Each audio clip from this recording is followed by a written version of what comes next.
केंद्रीय सन्नास्थल सिरमटोली फ्लाईओवर का मामला अब धीरे धीरे तूल पकड़ता जा रहा है।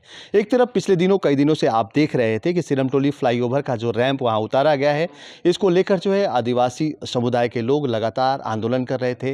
एक तरफ जहां मानव श्रृंखला बनाई गई, वहीं दूसरी तरफ मुख्यमंत्री का पुतला भी दहन किया गया। उसके बावजूद जो है सिरमटोली फ्लाईओवर का रैंप जो है केंद्रीय सन्नास्थल के सामने से नहीं हटाया गया। अब एक दूसरी बात देखने को मिल रही है कि जो सन्ना धर्म के मानने वाले लोग हैं, जो अनुयायी हैं, उनके द्वारा जिन वाहनों को माना जाता है, जिनके अगुओं को कहा जाता है, वो अगुआ भी अब इस दौड़ में शामिल हो चुके हैं। हमारे साथ जो है ऐसे ही कुछ लोग हैं, उनसे सीधे जुड़ते हैं और आगे जानते हैं कि इनकी क्या रणनीति होगी सिरमटोली फ्लाईओवर रैंप को लेकर। जी, सबको जोहार, जय धर्मेश। सबसे पहले तो हम लोग राजीपाड़ा सरना प्रार्थना सभा भारत का मैं केंद्रीय प्रवक्ता हूं और हमारी समिति पूरे देश और विश्व में सरना धर्म का प्रचार प्रसार करता है। हमारा केंद्रीय कार्यालय मुड़मा शक्ति स्थल मांडर में है और हमारी महानगर कमेटी जो चंपा कुजूर कमेटी के अध्यक्षता में और हमारे जिला कमेटी इस विषय में जो भी आंदोलनरत है उनके साथ आंदोलन कर रही है। लेकिन दुर्भाग्य की बात है कि अगुआ सरकार मतलब क्या हुआ? हमारी सरकार, हमारे हित के लिए सरकार, हमारी सरना स्थल बचाने वाली सरकार, हमारी देशवाली बचाने की सरकार, हमारा माझी थान, जाहिर थान और हमारे पूजा स्थल बचाने वाली सरकार, हमें ज़मीन बचाने वाली सरकार। लेकिन ये अगुआ सरकार के द्वारा हमारा जो केंद्रीय सरना पूजा स्थल जहाँ के लिए पूरा विश्व के और देश के जो 15-20 करोड़ सरना प्रकृतिवादी आदिवासी है, उनका जो आस्था केंद्र, उसके साथ खिलवाड़ किया जा रहा है। सरूल जुलूस जो 70 के दशक से आज विश्व का 5वां सबसे बड़ा सांस्कृतिक धरोहर वो रैली मानी जाती है और लोग इस बार के सरूल में देखा गया, सब लोग पहुंच नहीं पाए, जो कर्मकांड होता कर नहीं पाए। इसके लिए हम आश्वस्त थे, ये सरकार जो है जरूर कोई ना कोई समाधान निकालेगी। लेकिन दुर्भाग्य है, आखिर क्यों समाधान नहीं निकाल पाना? आखिर क्या कारण है?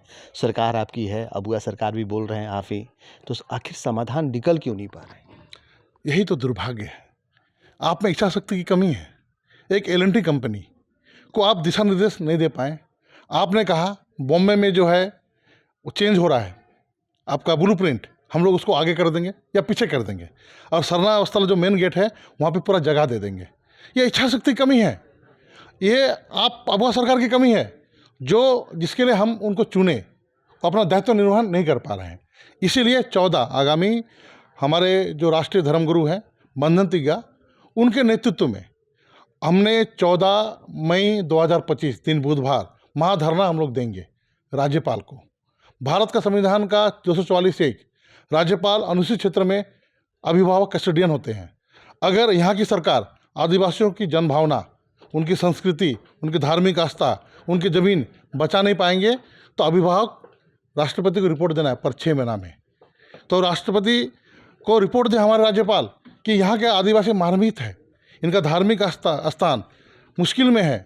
इसीलिए हम लोग धरना देंगे और ये मामला अब केवल झारखंड का ही नहीं, पूरा देश के 15 करोड़ आदिवासियों का मामला बन गया है। देखिए, सिरमटोली फ्लाईओवर का मामला नया नहीं है, विवाद लंबे समय से चल रहा है। आप लोग प्रयास भी कर रहे हैं कि इसका समाधान हो, लेकिन जिन मुद्दों के साथ आपने राज्य में हेमंत सोरेन की सरकार बनाई और हेमंत सोरेन जो है फिर सत्ता में वापस आए, तो ये कहीं ना कहीं लगता है कि जिन मुद्दों के लिए जिसके लिए आप लोगों ने समर्थन किया कि आदिवासी की हितैषी सरकार है, लेकिन यही सरकार आप लोगों को नुकसान पहुँचाने का प्रयास कर रही है। मैं तो बोला इस सरकार की पहचान क्या है? अगुआ माने हमारी मतलब क्या हुआ? हमारी धार्मिक स्थान का रक्षा करेगी। तो क्या ये सरकार अगुआ रह गई है? सब विदित है, अब तो दिक्कू सरकार हो गई है, पराया सरकार हो गई है। यही तो उनको बताना चाह रहे हैं कि हमको राज्यपाल के पास क्यों जाना पड़ रहा है। राज्यपाल मेरा कस्टोडियन है, राज्यपाल कान पकड़ेंगे, संविधान बताएंगे कि 244(1) में हेमंत सरकार को क्या करना है। भारत का संविधान के 3 विधि और बल ही संविधान है। रूढ़िया प्रथा क्या है, उसी से अनुच्छेद चलेगा। TSC की बैठक होगा, कान पकड़ के TSC के अध्यक्ष को बताएंगे, यहाँ के जो आदिवासी MLA को बताएंगे, कान पकड़ के बताएंगे आप संविधान पढ़िए। विधायक माने क्या? विधि बनाने वाला। विधि सम्मत काम नहीं करेंगे आप। हेमंत सरकार विधि सम्मत काम नहीं कर रहे हैं, उनके विधायक भी विधि सम्मत नहीं काम कर रहे हैं। ये तो हम आदिवासियों को, सरना सबको जानना पड़ेगा कि हम जिसको चुन के जानते हैं उनको विधि आता नहीं है, अनुच्छेद में क्या नियम है। यहाँ पे विलेज हेडमैन, परंपरागत रूढ़िवादी व्यवस्था के जो पदाधिकारी, मैं पहान, मेरे जो इलाका में कोई भी विकास कार्य मेरे अनुमति के बिना नहीं हो पाएगी। ये अधिकार कौन देता है? ये सुरक्षा कौन देता है? मेरा संवैधानिक अधिकार 13(3) देता है। ये विधायक को नहीं मालूम है, ये मुख्यमंत्री को नहीं मालूम है। टीएससी को अपंग बना के रख दिया गया है। यही तो केंद्रीय कमेटी जो राजीवपाड़ा सरना प्रार्थना सभा निस्वार्थ भाव से पूरे देश में सरना का प्रचार प्रसार करती है। आप लोगों को जिन कानून के प्रावधान के तहत जो अधिकार दिए गए हैं, क्या वो अधिकार अब आप लोगों पे लागू होता है कि आपके बिना कोई विकास का काम नहीं हो सकता है, या आपके सहमति के बिना आपके क्षेत्र में कोई भी काम जो है वो नहीं हो सकता है? तो क्या ये प्रावधान जो कानून आप लोगों को प्रावधान दिया है वो आज लागू है क्या? यही तो दुर्भाग्य है। हाईकोर्ट ने भी आदेश दिया है लागू करें आप। भारत सरकार ने संसद ने कानून बना दिया है, आप 10 साल से लागू क्यों नहीं कर रहे हैं? और आप लागू नहीं कर रहे हैं, लागू माना जाएगा। इम्प्लीमेंट तो पुलिस करती है। हम हम तो बंदूक लेके नहीं जाएंगे ना, लड़ेंगे नहीं, मेरा अधिकार है। लेकिन अधिकार को लागू करने के लिए पुलिस प्रशासन और सरकार साथ नहीं दे रही है। हम तो बोल रहे हैं सिरमटोली के सरना पूजा स्थल में रैंप हटाइए, लेकिन किसको करना है? सरकार को करना है। परंपरागत रूढ़िवादी व्यवस्था जो पारित होता है पेशा कानून के तहत, भारत के संविधान का 13(3) के तहत, 244(1) के तहत, ये संवैधानिक अधिकारों का अब वह सरकार पूरा नहीं कर पा रही है। ये दुर्भाग्य है। तो जिन कानून की बात कर रहे हैं, तो आखिर सरकार को क्यों डर लग रहा है कि इसको लागू करने से हमारा नुकसान पहुंचेगा, सरकार को नुकसान पहुंचेगा, जबकि ये तो आदिवासी के हित के लिए ये कानून बनाए गए? देखिए, विकास का विरोधी आदिवासी भी नहीं, हम लोग भी नहीं है। रांची शहर की ट्रैफिक व्यवस्था सुचारू रूप से बनाने से के लिए ओवरब्रिज जरूरी है। तो आप केवल रैंप को आगे बढ़ाइए या पीछे कीजिए। आप जो ब्लूप्रिंट में जो है उसमें संशोधन करके आपने बोला था IIM या IIT मुंबई से बात हो रही है, आपके जो इंजीनियर से बात कर रहे हैं, तो छोटा सा मामला का समाधान नहीं करके आप पूरे देश भर के 15 करोड़ आदिवासियों की जनभावनाओं से खिलवाड़ कर रहे हैं, उनकी आस्था को नहीं मान पा रहे हैं। आज गांव-गांव में सरना स्थल बचाने के लिए, मसना बचाने के लिए, देशावली बचाने के लिए हम लोग लड़ रहे हैं। आज धार्मिक आंदोलन चल रहा है, आज जो है धार्मिक अस्तित्व लड़ाई चल रहा है। रांची शहर जो आदिवासियों का सांस्कृतिक केंद्र है, आदिवासियों का ऐतिहासिक स्थल है, आदिवासियों का ये मक्का मदीना है, आदिवासियों का जेरूसलम है, आदिवासियों का नागपुर है। यहाँ से आदिवासी पूरे देश में जो है अपने धर्म के प्रचार करते हैं और अपने शरणास्थल, मुख्य शरणास्थल को बचा नहीं पाएंगे। इससे दुर्भाग्य अब वह सरकार की और क्या होगी, बताइए आप।